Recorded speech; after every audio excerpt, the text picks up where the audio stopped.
Yaşıl təhsil mövzusunda ilk regional konferans baş tutub. Tədbir Elm və Təhsil Nazirliyi və İslam Dünyası Təhsil, Elm və Mədəniyyət Təşkilatının birgə təşkilatçılığı ilə keçirilib. Tədbirdə təhsil sahəsində ekoloji düşüncənin gücləndirilməsi, davamlı inkişaf və yaşıl bacarıqların formalaşdırılması istiqamətində görülən işlər və yeni təşəbbüslər müzakirə olunub. Azərbaycanın 2030-cu ildə inkişaf strategiyasında yaşıl və dayanıqlı inkişaf ölkənin əsas hədəflərindən biri kimi müəyyən edilib. Bu fikirləri Elm və Təhsil Nazirinin müavini Həsən Həsənli bildirib. Bizim əsas həm 2022-26 sosial-iqtisadi inkişaf strategiyamızda, həm də Azərbaycan 2030 vizyonumuzda ümumilikdə təhsil keyfiyyətinin və nailiyyətlərin artırılması nəzərdə tutulubdur. Bizim də ən yaxşı bunun üçün ölçü vahidimiz PISA beynəlxalq qiymətləndirməsidir. Bizim irəli sürdüyümüz təşəbbüs məhz bu qiymətləndirmədə iqlim mövzusunun əhatə olunmasıdır və biz düşünürük ki, təhsil sistemimiz də bu prosesə və bu qiymətləndirməyə hazırlıq çərçivəsində həm məzmunda, həm təlimdə, həm də digər sahələrdə hazırlıq görməli olacaq və biz bu fürsətə böyük nikbinliklə baxırıq və düşünürük ki, bunun öhdəsindən gələ biləcəyik.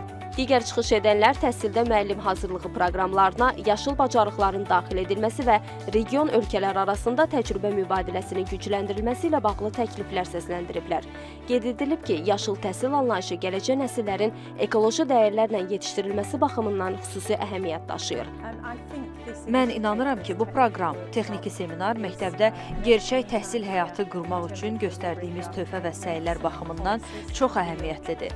Məncə bu təhsil sahəsində ölkənin yanaşmasında aydın şəkildə görünür. Bu istiqamət həm proqramın inkişafına, həm də təhsilin canlı şəkildə həyata keçirilməsinə töhfə verir. Konferansda iştirakçı ölkələr təqdimatlar edib, yaşıl təhsilin tətbiqi istiqamətində görülən işlər və gələcək planlar barədə məlumat verilib. Elm və Təhsil Nazirliyinin Məktəbəqədər və Ümumi Təhsil Şöbəsinin müdir müavini Nəriman Qəhrəmanlı mövcud yaşıl təhsil təşəbbüsləri ilə bağlı təqdimatı zamanı qeyd edib ki, 2024-cü il Azərbaycanda rəsmi olaraq yaşıl dünya üçün həmrəylik ilə elan edilib.